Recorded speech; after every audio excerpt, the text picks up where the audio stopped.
Hello, everyone, and welcome to another episode of ParaMindful, a fun bi-weekly episode where myself, Melball Collins, our good friend Karl fell down there, and Alex over there, we all come in and talk some spooky-ooky-ish from the paranormal, supernatural, UFO, anything kind of weird and just creepy-eepy. We talk about it.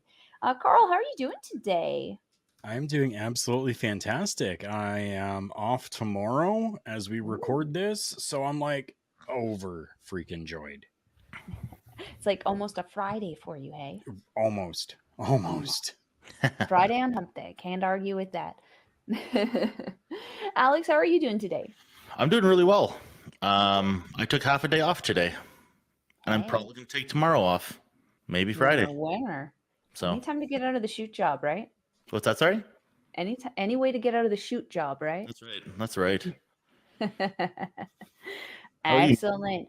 Well, we are coming off of our first episode from what? Why are we shaking How are you, heads? Mel? I can't hear you over my loud face just exploding on How are PC. you doing, Mel? How are you, Mel? I am doing good. It has been one hell of a weekend. I took it. You guys, Carl, did you take in Elimination Chamber on Saturday? I did not because I took in Canadian Wrestling's Elite that was here live instead, Right. and then watched Elimination Chamber afterwards. Fair. Didn't you see Ace Austin there? Or not Ace Austin, Austin Aries. Yes. Fantastic Oh, guy.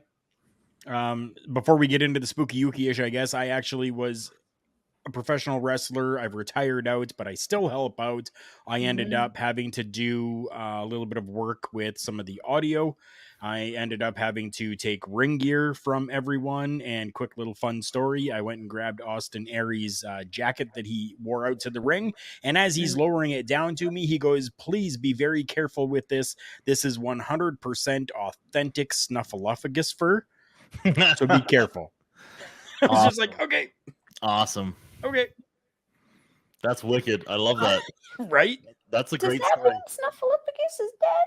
Yes, it does. Yeah. What the fuck? There's been three That different just ruined ones. my childhood. There's been three different ones. Conspiracy theory. Bum, bum, Oh, bum. goodness. Oh. Sounds like That's an the episode of next show. ParaMindful here. That's the next show. Well, that can be a different show, but this show we are continuing on from our part 1 of the Ed and Lorraine series, where you can catch the first episode on our awesome YouTube channel ParaMindful, and you can also catch us on our local establishment. We did have an upload on there on Saturday. Very excited with our partnership with those guys. But we are going to jump into our part 2, where we are going to break down several of the cases that kind of made Ed and Lorraine, maybe the right word is infamous, among the paranormal and just in general, the New England kind of area. We're going to jump in with, I think, quite possibly the most physically recognizable case that they dealt with, that was kind of starting its humble origins in 1971, which is the ever creepy, freaky deaky doll thing that is Annabelle. Probably shouldn't be talking so much ish about her so she doesn't try to come into my house. And I hope that the protection wards that I have up are going to protect me from that. But essentially, what happened with Annabelle, the movie, guys, really does make the doll look like 10 times more creepy than it actually is in real life. The Mhm. real life Annabelle doll is simply a Raggedy Ann doll. Um, which kind of adds almost to the menacingness, I think, of the doll, because it does look so innocent. And thinking back in my generation, I had one of those dolls. It was sitting in my room, and I was creeped out by it then too. Yeah. So maybe, yeah, it's just a sign of things that were to come, or I already were, I guess, by right. that time. So Andy, Annabelle, Amityville. the doll, originally the story is that it arrived in the home or the apartment of a nurse and her roommate, and it was a gift from the one of the roommate's mothers. The mother was, or sorry, the woman was a nurse. She lived there with one of her friends and her friend's fiance. The doll would often fall over randomly, they said. That's kind of how it started, where there'd be no reasoning for it to fall over. Much how we like to see on Ghost Adventures, where they'll like stomp around stuff to try to see if it'll move, if there's wind, anything. There was no explanation for it to fall. And then they also started noticing that it would actually move around. So they would leave it in one place, they would come home and find it in another or in another room in a different position.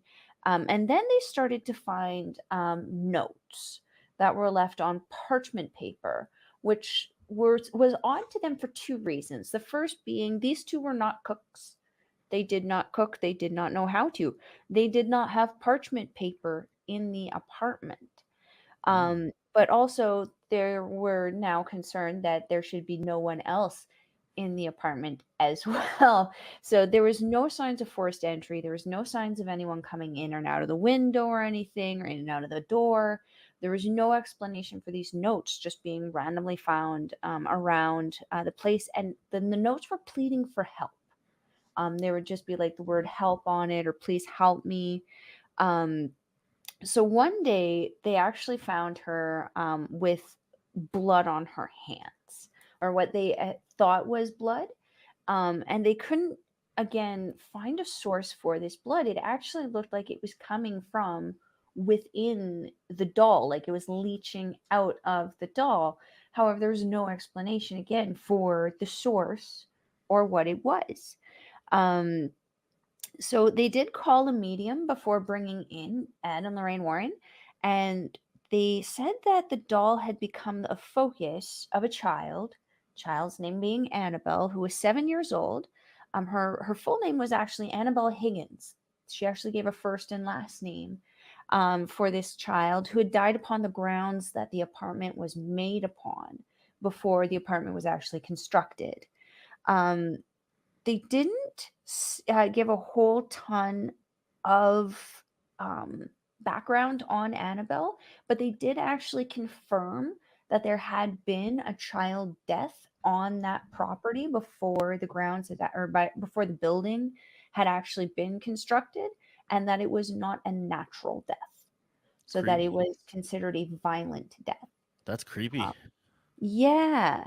So this information obviously, like, tugs on the heartstrings. I'm not one for children, but like when if I know if there's like a child, trapped in my house, obviously that's a problem.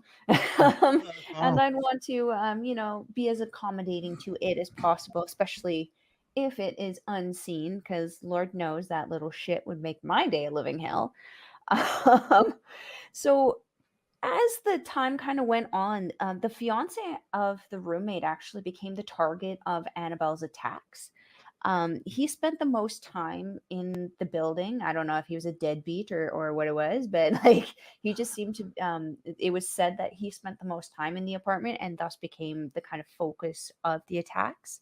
He claimed that he would have bouts of sleep paralysis, that would where he would actually witness the doll dragging itself across the floor, climbing its way onto the bed, and then sitting on his chest and Nope. attempting to strangle him Nope. with its tiny little mitten hands. I don't And care. yeah, I'm having the same reaction as Alex. Like, I don't I'm care in the how much. mindset of like, kill it with fire. I All don't of care the how much fire. love you have for your girlfriend or your boyfriend, but at that point in time, you're like, listen, you either come and live with me, or you visit me at my place, Hmm.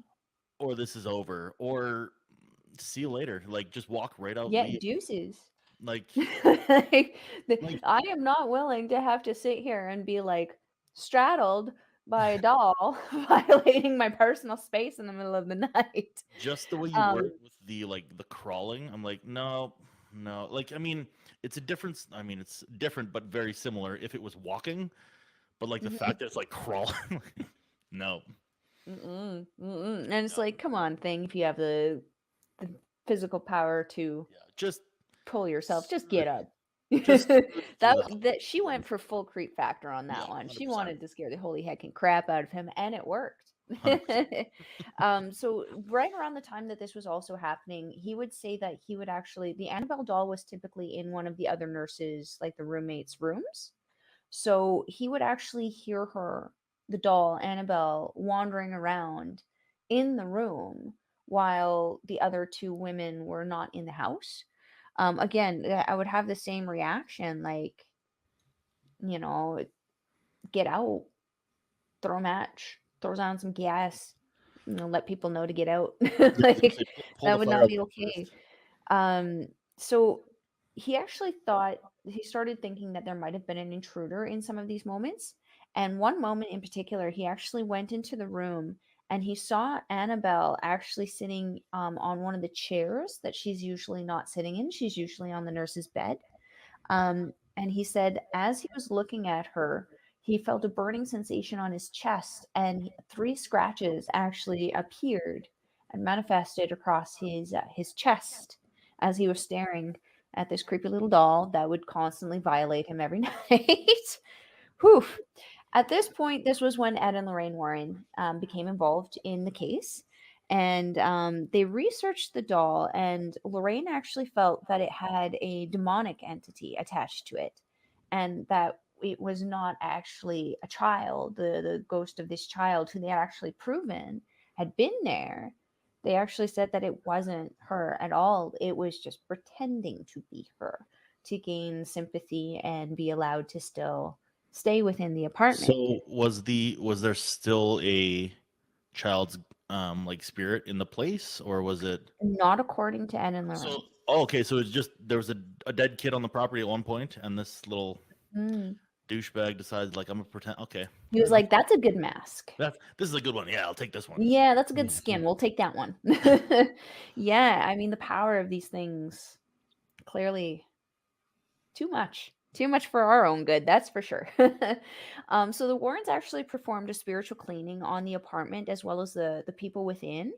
Um, but even though they had done this, the owners and the occupants, they still obviously didn't feel comfortable having said thing in their house and implored Ed and Lorraine to take it, which they agreed.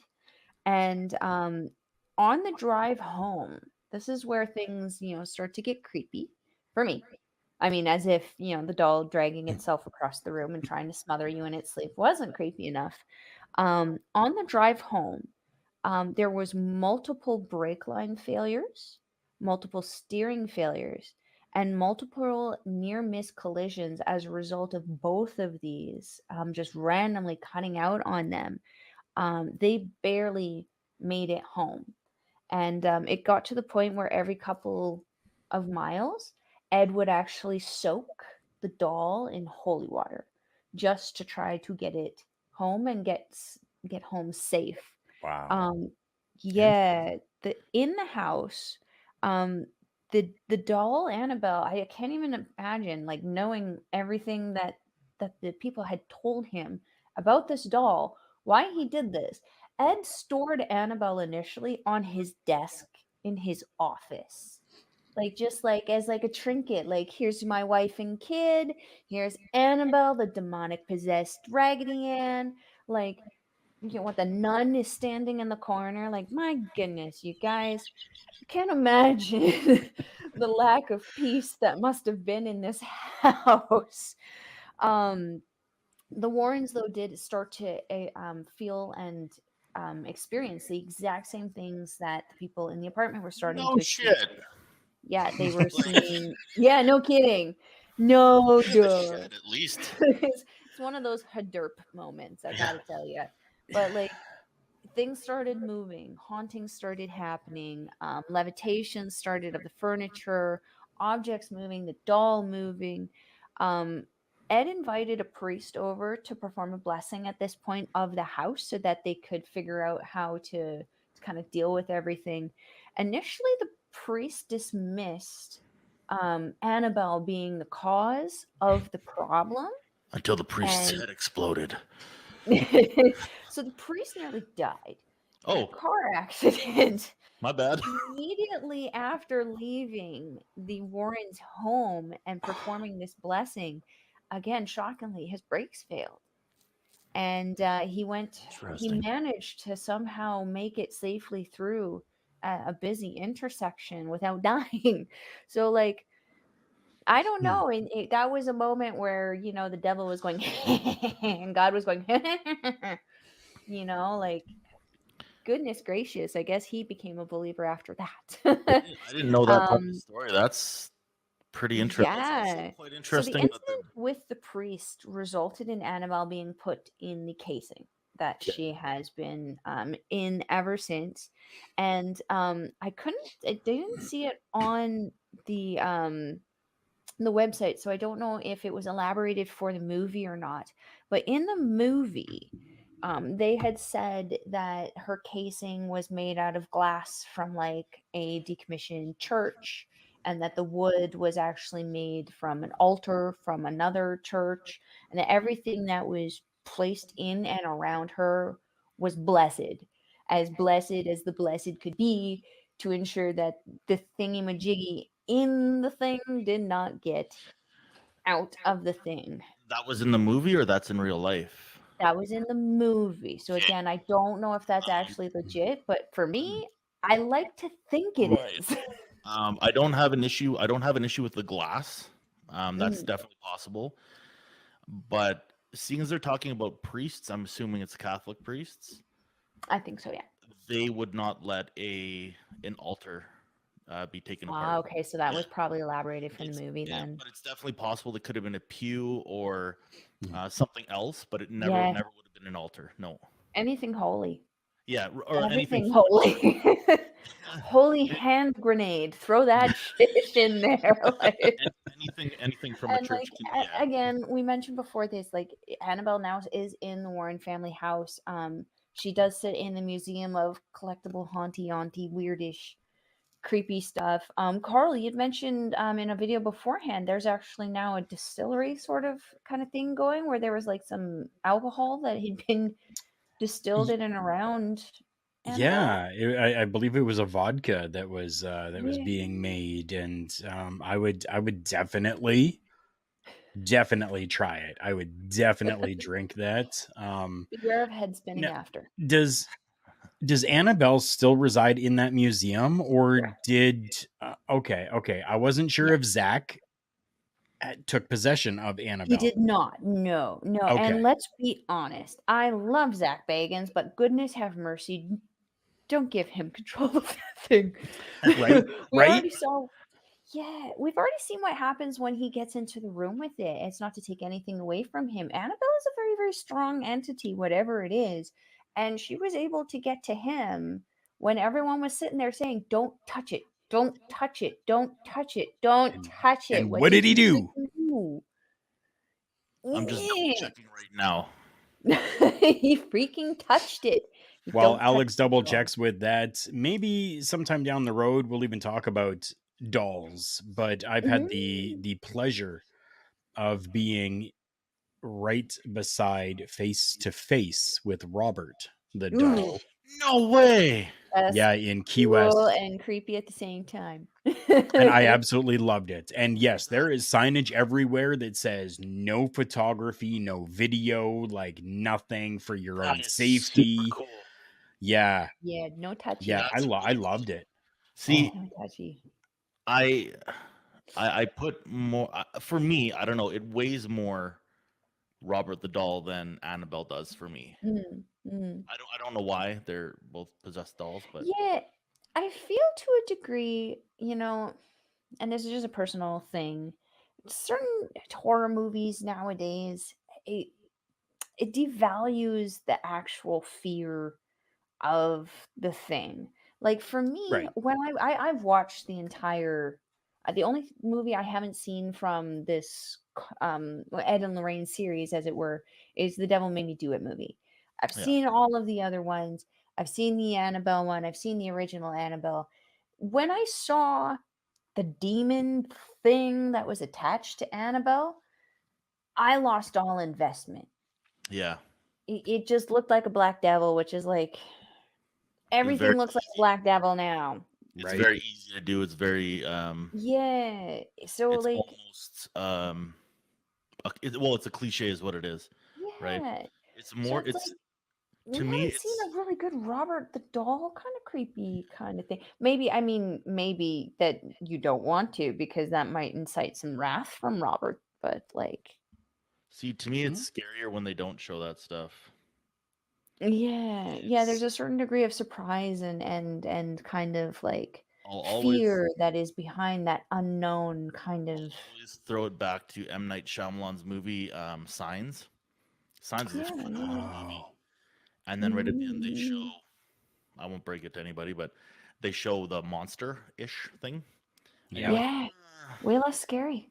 Yeah, you're like, well, now Way I know less what it is. scary. Why do I give a. So, It's way less scary after that. see. So, guys, Carl, what do you think about this Annabelle doll? Um, I had a Raggedy Andy when I was a kid, and I'm glad that all of this has happened to Raggedy Ann and not Raggedy Andy. So I think I'm pretty safe. Um, the guy that was being tormented and being raped by Annabelle. Um, I shouldn't laugh, but I, yeah. I Oh, I clearly some think mystery. maybe he should have just embraced it, maybe, and just like cuddled, Just all she wanted was just to be, what was she? She'd be a succubus, right? Everyone wants to be right? loved, right? She just yeah, that's exactly it. Just wanted to be loved. Just Don't you want somebody to love? Don't you need somebody to love? he didn't give that to her. So I mean, I'm sorry, Mel, but I know the wrath of women when like they don't get what they want. It, We get pretty it mad. can be extramental. So Mm-hmm. maybe that's all she wanted. Maybe all she wanted was some cuddles. Yeah. But no, Yeah. it. In all seriousness, I would love to be in the same room with Annabelle. Mm, Um, touching it, definitely not. I would not go that far. no. Zach, you're absolutely batshit crazy for doing so. One He day Zach's almost Um, gonna died. watch Didn't this. he One almost day. get struck by lightning like 3 days later? yeah, And like, yeah, come on, 3 days later, Yeah. right. my guy.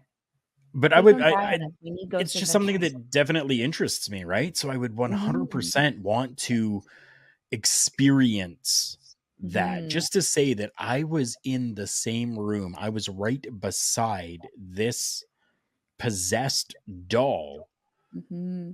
and I'm living to tell the tale type of situation, right? Like, and that's how, the same way I feel with Robert the Doll. Absolutely loved it. It was such a cool experience and such a different feeling when Mhm. you're around something like that, that I want to experience that. And I want the vodka. At the same time, have a shot with Annabelle. I mean, how Right? often are you gonna be able to say you did that? I had a shot with a Genius. legit demon. Genius. I would love to do so. I Somebody make it happen for me. was gonna say, I feel like that's something that the Warrens, like the remaining Warrens, could market really good. Did you glitch out again over there, Alex? I did, and you're gonna really be creeped out when I tell you the time that I'm glitched out at. What time? Take a guess. Oh, are you kidding me? I swear. I swear. Come on. Your Melball's been being stalked. Was it 222? It was 22:22. Frick right off. Ah! Legit, These guys. numbers are haunting me, you guys. I don't Haunting have me. any magic buttons or anything. I'm hardwired into my internet, so there's no reason for it. I Yeah. was like, this is Just weird. deliver the freaking message. Your girl's not good at math. Come on. Super weird. Alex, what do you think about Annabelle before we move on? Well, now I'm not gonna say anything bad because clearly she's in my computer. No. We've got No, evil eyes up. I think we're good. I find it very compelling that the parchment paper thing. Mhm. That to me is very interesting. I think if I was that guy, not even not even because of the doll itself, but like just because there's parchment paper, I would be a little bit, I don't want to be here kind of thing. Mhm. If you're having more than one experience with a doll doing that, why are you staying? Which also makes me think maybe it's exaggerated. I don't know. Mm. Like, I'm just trying to think devil's That makes advocate. sense. But I we have would. seen like a lot of stuff where people choose not to leave because either they financially can't or maybe they physically can't, right? It could have been, Right. mind you, with But 3 people living in the apartment, there shouldn't really be much of an excuse. right, and where did he come from first? He had to have a place first. Like That's true. I'm assuming, right? But Hmm. I find it. I would put more stock in the fact that it is in fact a demon than it would be a ghost of a child, because I feel like a ghost of a child would be not malicious, like it would just a little bit more chaotic, a little bit causing like harmless More fun. fun, Yeah, Yeah. yeah. like an enjoyable haunting. I'm I'd like to I'd like to be able to talk to that dude and be like, listen, tell me all the details of your sleep paralysis, because I Mm. find that would be Right. interesting. Because what if it's sleep paralysis, but like he's in that perfect zone where it's actually like normal sleep, well, normal, but what if it's the old hag syndrome? You know what I mean? Yeah. I don't know if you know what that is, Mel, or no, but No. it's when sleep paralysis happens, and this happens to a lot of people. But there's like an old hag, like an old witch-looking woman that crawls up and sits on your chest and stares you in the face. Oh yeah, I've heard that a lot on the Dead Files. Yeah. Yeah, so I just it's kind of interesting. I don't know, but it's hard for me to accept these very outlandish type stories Mm. when it's just like this dude said it, right? That's Right. Like fair. if That's fair. if People can lie. his roommates or his girlfriend and her roommate or whatever walked in and like Raggedy Ann was crawling on the ground, maybe a different story. Side note, I also had a Raggedy Andy, Hmm. and it wasn't possessed that I know of.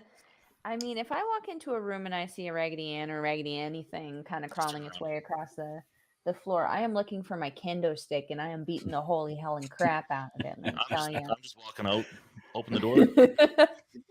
That's a whole lot of nope. Nope. We're moving on from that. Yeah. Do you guys have any final thoughts on Annabelle here? Kind of like it's a very interesting kind of situation. You know, the medium saying that it was possessed by a child, the Mhm. clairvoyant saying it's possessed by a demon. The actions certainly would suggest more demonic than childish, as Alice brought up there. Um, I don't know. I don't think. I think, and I don't want to see her. I think she's good where she is. I don't, because I would be compelled to touch her, and Melball's a weak mind. I would just want to boop her, and that would open up all kinds of chaos that this girl just doesn't need in her life right I now. think that'd be a really interesting place to go to see, though. You know what I mean? Like all the little Yeah, knickknacks and things that we don't even know exist that are there, you know? Yeah. yeah. Oh, That'd be I yes. do believe that the museum is actually closed now, though. I'm not sure. Yeah, it operated for 7 decades, and then it permanently closed in 2019. But now you're glitching, which is super weird.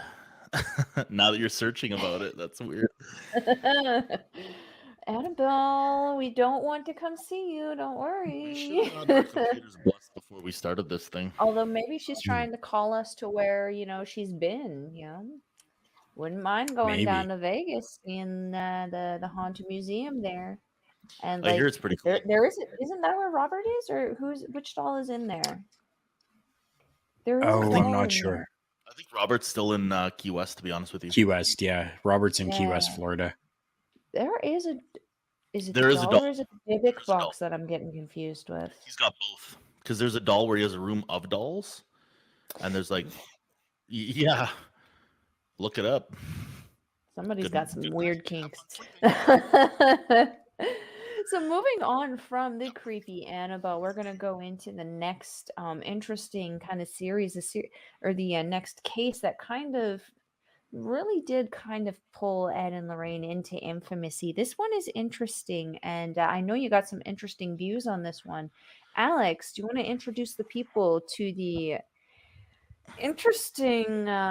interesting case of the Amityville Horror?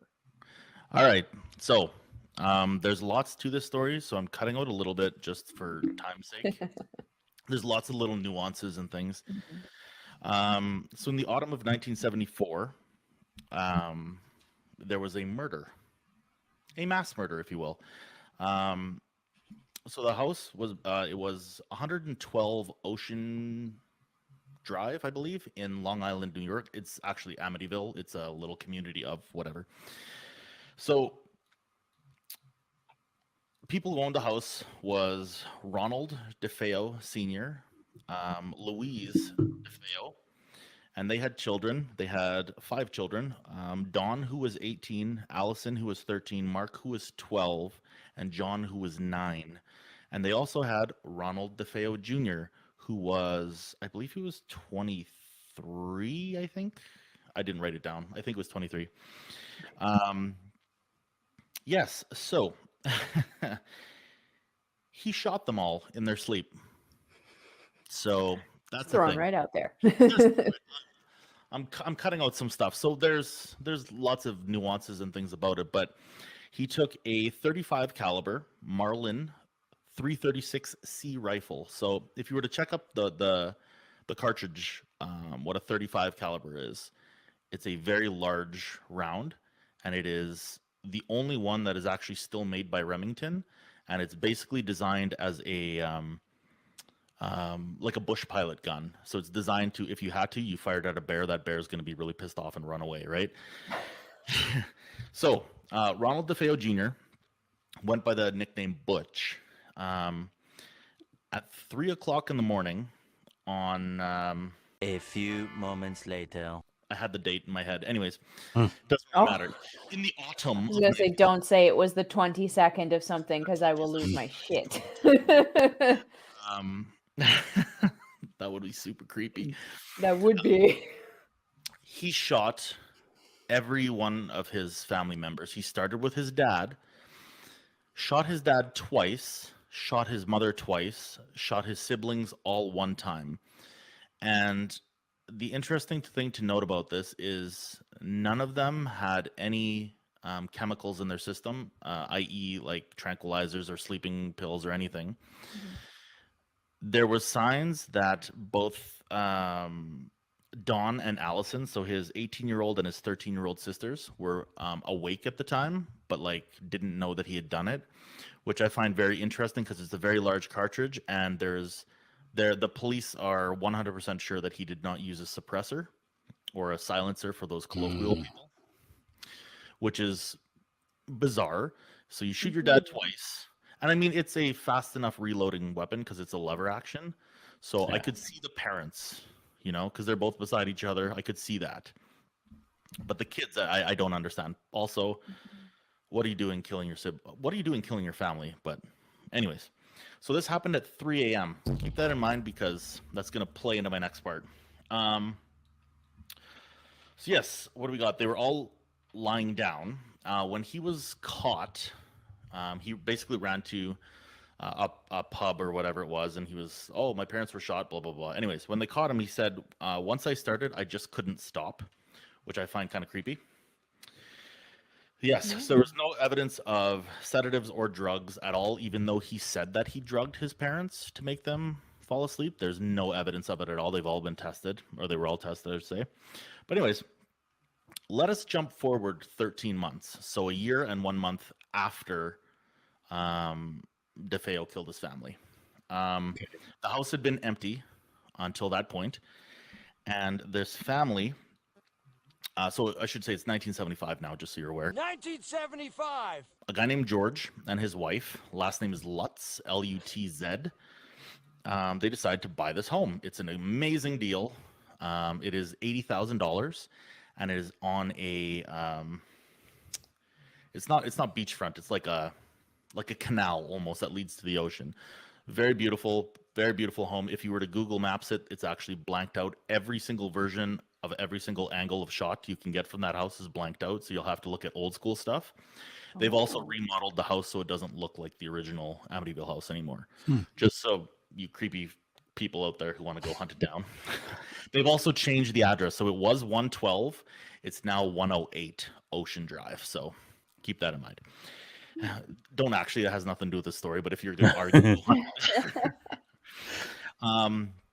So it was a Dutch colonial house. So it had big peaks, roof and everything. But it had obviously a super bad backstory. The Lutzes knew about this backstory and they decided to buy the house anyways because it was such a good deal. I was able to find out how much the house cost them. It was $80,000 on the button in 1975.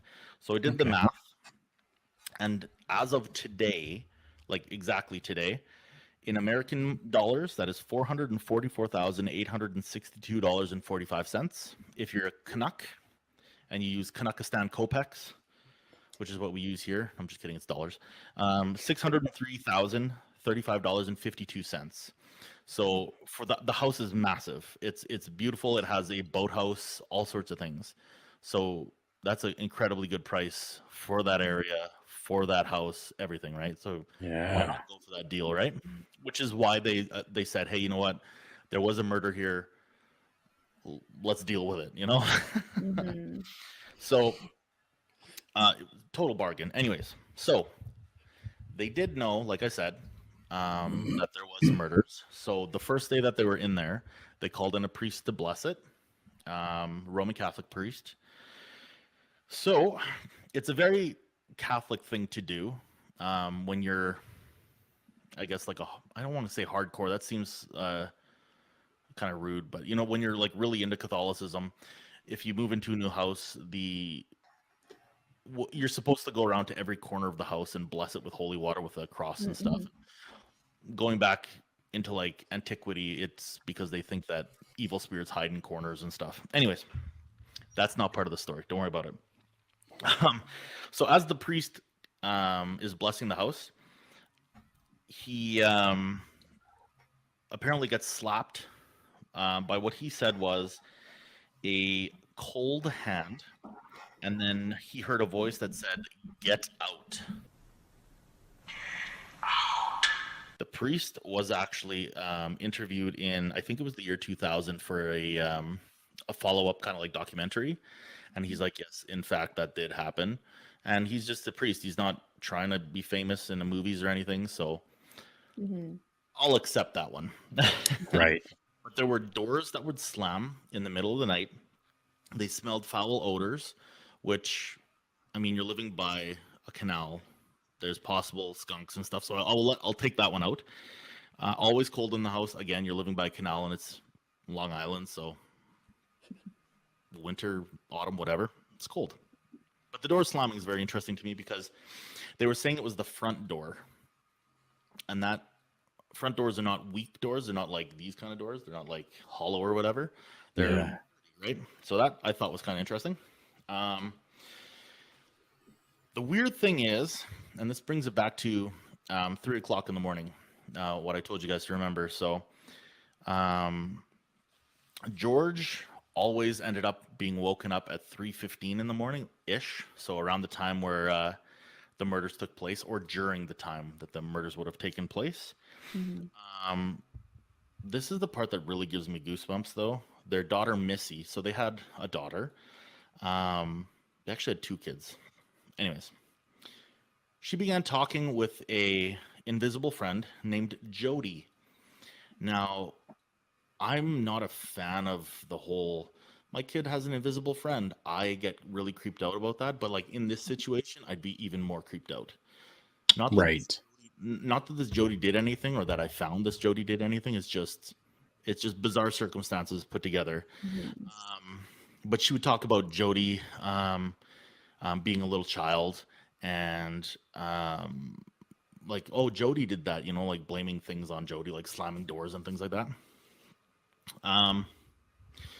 Kathy, so George's wife, she claims that she was levitated at one point above her bed, and then was also left with large welts on her chest that would just appear.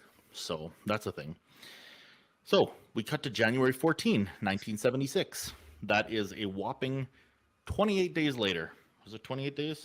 Whatever it was. I think it was 28, if I did the math correctly. The Lutzes, they call it quits. They leave the house.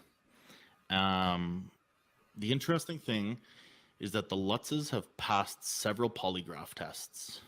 I have done polygraph tests. I've been polygraphed, so I know that there are ways to... Contrary to popular belief, there's only a pass and an inconclusive on polygraph tests. There are no fails. So a fail would be an inconclusive. We couldn't tell if he was lying or not, kind of thing. These people, by all accounts, passed the polygraph, and that's a fairly hard thing to do unless you know how polygraphs work and you are trained as like SAS and that kind of shit to like deal with that kind of stuff. And then they don't pass them. They like the SAS don't pass polygraphs. They just inconclusive them. It's very Right. So. Anyways, so just something to keep in mind. That's something I found interesting because having done, this makes you sound like a criminal. But anyways, It was a part of your police recruitment stuff, wasn't it? That's correct. Yeah. It's Make him sound like a hardened criminal over there. It's You don't have that well manicured beard when you're in a criminal I'm a mafia, is organization. what I am. The French mafia. It's Corsica? Yeah, Corsica. So it's like half French, half Italian. Anyways, don't worry about it. So they left the house, and something interesting to point out is that 2 months later, so the house went empty for 2 months, and there was a reporter named Laura Didio. So Didio, Didio, whatever. Didio killed the raid. No.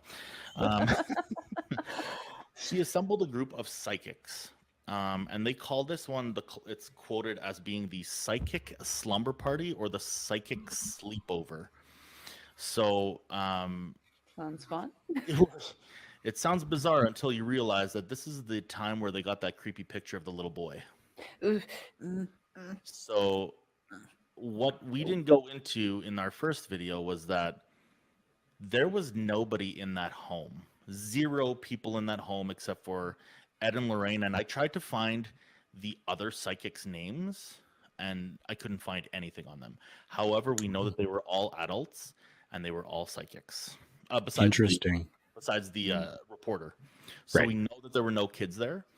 And one of the people took the picture that had the little boy's head in it, which is super, super. It gives me goosebumps just thinking about it. So they walked from room to room, and Lorraine, and I quote, she said, "I feel overwhelmed. I feel a horrible depression throughout this whole building." She said, so that's at that time is when they got the picture of the little boy, is when she said that, right at the top of the stairs. She says it's as close to hell as she ever wanted to get. So I'm not done yet. The interesting thing for me is that the years afterwards, there was the owner that owned it after the Lutzes, bought it off the Lutzes. They were there from 1977 to 1987, and they experienced nothing. 0. No slamming doors, no weird smells, no weird noises, nothing. So I don't... It's bizarre for me to think about that, because is it something that had to do with the Lutzes, or is it something that had to do with the house? Was it something about the Lutzes and the house combined? You know, like, was it energies? I'm not quite sure. So yeah. So in the year 2000, there was a documentary, like I just mentioned before, that Ed, he's quoted as saying, "This was no ordinary haunted house. On a scale of 1 to 10, this was a 10. And I don't have any credible proof that any of this shit happened, except for that picture of that little boy. And while it's 100% proven, 100% that Right. The DeFeo murders happened. In fact, DeFeo Jr., so Butch DeFeo, actually died March 12th, 2021 at the age of 69 in prison in, I have it right here, Fallsburg, New York, in the Sullivan Correctional Facility. So he was arrested. He was given 6 counts of second-degree murder. So effectively 6 life terms, which is 25 years, and then you have the chance of parole. He didn't have the chance of parole because they wouldn't give it to him. So they're like, he tried and tried and tried, and they said no. I wonder why. Right. Could you have shot your family? I'm not sure. It goes a little bit further with the fact that Butch DeFeo's lawyer came forward. So his name is William Weber. He came forward and admitted that he and the Lutzes had gotten together and they created this. He said, and I quote, "Created this horror story over many bottles of wine in hopes of getting a new trial." So it's worth mentioning that Butch DeFeo also said, "Hey, effectively, the devil made me do it. I heard voices; they told me to do it." So he was trying to get another trial for his client, effectively, right? And it didn't work, obviously. But I don't know how to take it. I don't know the Lutz person, the Lutzi, whatever. The Lutzes. I don't know them personally, so I can't really comment on them as people. Right. I have a hard time. Their story is extremely outlandish. Like, it's very bizarre. If you listen to, if you watch the movies are not the same as the story. So there's weird things that happen in the movie. Obviously, it's No, because Ryan Reynolds was George, and Right. Ryan Reynolds is hot. exactly George right. is not. But I'm talking about the original, the original one. We all know that Ryan Reynolds can do no wrong except for the Right. Green Lantern. But Neither can his love handles. No, hey, do not. they were be- out in that movie a lot. He was topless a lot. That was why that movie did as well as it did. Let's be Ryan honest. Reynolds. He's a beautiful man. Anyways, He is a gorgeous man. I'm talking about the original one. Oh yes, no, not that one. Yeah, no. So I don't doubt that there's negative energy in that house. I also don't doubt that house is haunted. I don't think it's haunted by something that is like evil, like violent and that kind of thing, right? I don't think it's going to make somebody levitate off a bed. If we believe that picture, then clearly there is entities there, which would make sense because they died violently. So they're living in this kind of area where it's just like, are they still around because they had a violent death? They weren't prepared for it. They didn't know it was coming. You know what I mean? Right. I don't know how much credibility I put in the Lutzes, seeing as they are the only ones to have ever encountered any of that stuff. And when you get a lawyer, lawyers are I shouldn't say by trade liars. They're not. They are very good with wordage. Right. And I think that might be one of those cases. So my running theory is that the house is in fact haunted, but I think that the Lutzes might be exaggerating for a payday. I don't know the monetary situation that the Lutzes were in at the time, but it would be kind of convenient if you said, hey, you know what? This house is really creepy. Let's get out of here to kind of back out of something, get somebody interested in buying it again because it's haunted and special. I don't know. Maybe that was the case, but a huge salt lick from a horse's stall is what I'm going to take this story with. Although, like I said, I do believe that it is haunted with maybe the spirits of the DeFeo family, because that is a brutal way to go. So Yeah. The photo is definitely a little hard to dispute, and it definitely looked very Children of the Cornish. 100%. I don't doubt that Lorraine picked something up. I don't doubt that at all. I don't doubt that Ed picked something up at all. But I mean, it's also possible that they were picking up like, holy shit, there's a lot of a sadness in here. It's very depressive. Residual obviously. death, That's 6 people dead, right? Like 1, 2, 3, 4, whatever. Yeah, 6 people dead, and violently in the span of like 8 minutes or whatever it would be, right? So yeah, it would make sense that kind of level of death would actually cause some kind of issue kind of on this plane for sure. I mean, it certainly has in the past with war and stuff like that. It certainly would consider that now. Sorry that took so long. It's just there's a lot of stuff that had to like. That's fair. That's fair. Precursor to the Lutzes, right? So let's get into the Perron family. This is probably the most well known, I would say, right, and the most interesting case that Ed and Lorraine got to deal with. So, Karl, please introduce us to the Perron family. The Perron family, January 1971, moved into a 14-room farmhouse in Harrisville, Rhode Island, where Carolyn, Roger, and their 5 daughters began to notice some strange things happening almost immediately after they moved in. It started small. Carolyn would notice that the broom would go missing, or it would kind of be moved place to place, kind of on its own. She would hear the sound of something scraping against like the kettle in the kitchen when no one was in there.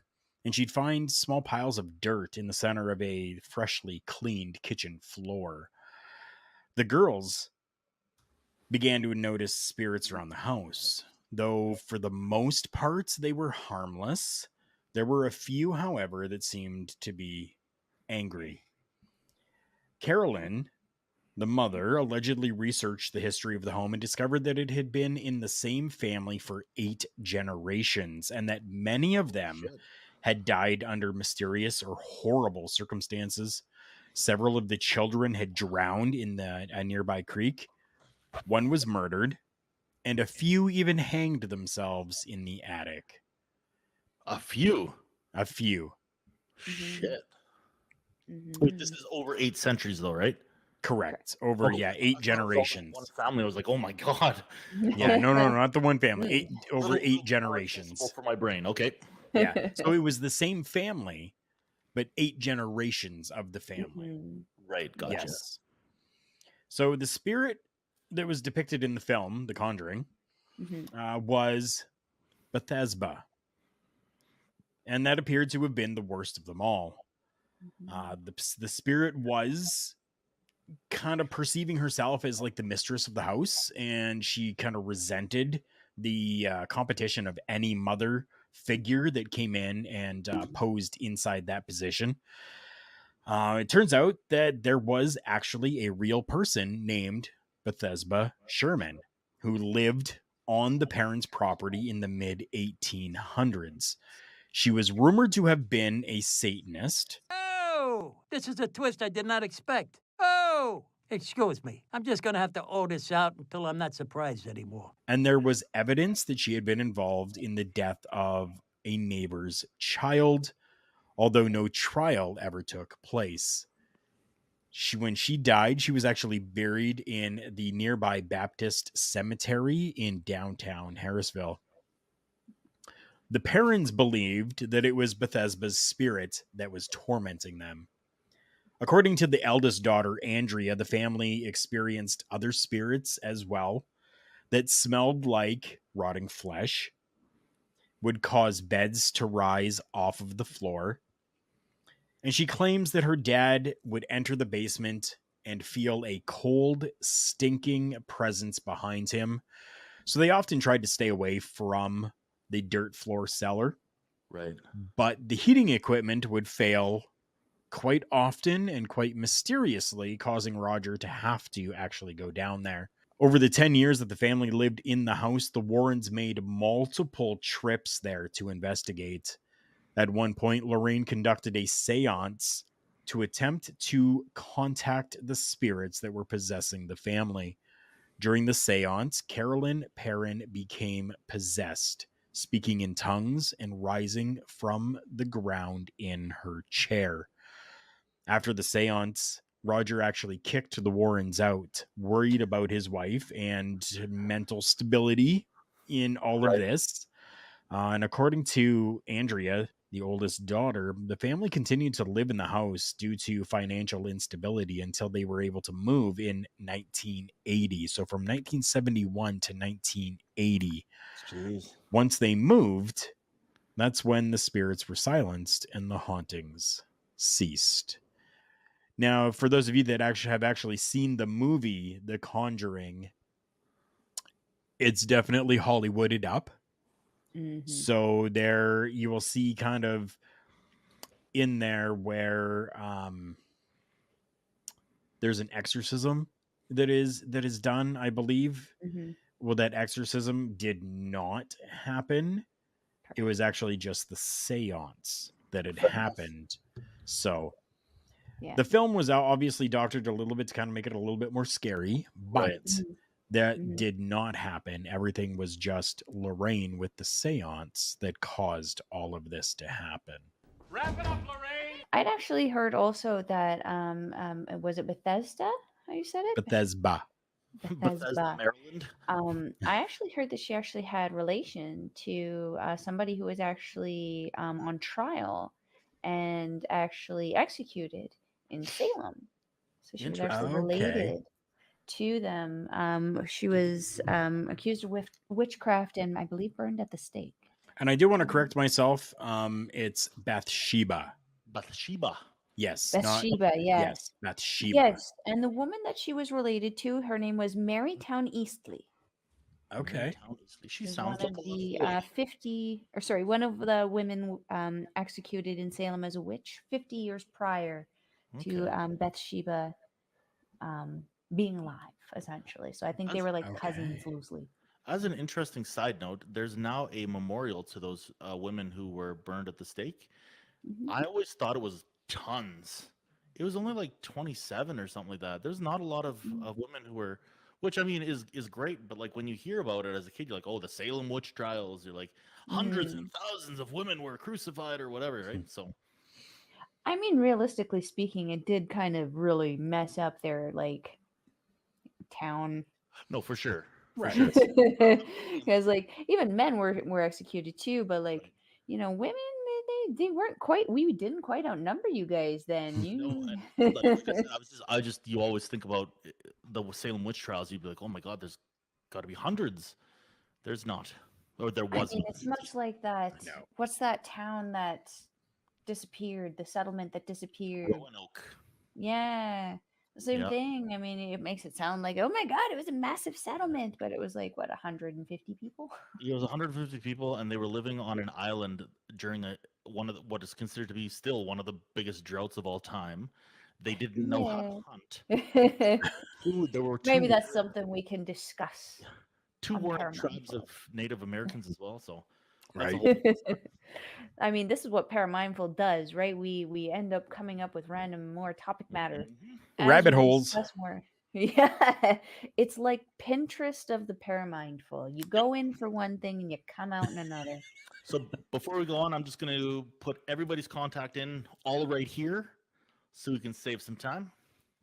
Because our deadline Sounds is close. good. So here, Not a problem. We should probably wrap her up here. So we should real quick talk about our sponsor, Rogue Energy Drinks, or Rogue Energy. I just like energy drinks. And we have amazing kind of partnership going on with those. If you go to rogueenergy.com, use the promo code OLEPODS, you can get 10% off of your order. There's a ton of different flavors for you to try. They have energy drinks, they have protein, they have hydration if you're just feeling thirsty and don't want to drink water. Totally relatable. I also hate water, even though it's good for me. But yeah, definitely check out Rogue Energy there. Again, use the OLE pods, get 10% off. Everyone likes to save money. for those who don't know, we put this on Twitch, and Twitch has a cutoff of 1 1 hour. hour. So Mhm, we're at mhm. 1 hour and 1 minute, and I'll do some You'll cut clipping. our weird shit. And if you do have Oh. anything for us, check out the ticker down below, paramindful at Mhm. gmail.com. Send us any questions, concerns, comments, or any issues you're having and that you may want a little bit of help with. Alex, do you have anything else to say to the beautiful people? I love you all. Oh, Be how safe. nice. How sweet. Karl, can you follow that up? Bye. So that being said, we are coming to the end of ParaMindful here. I am your Melball. Over there is Alex, your werewolf. Down there is Karl Calafell. We will see you next time, guys.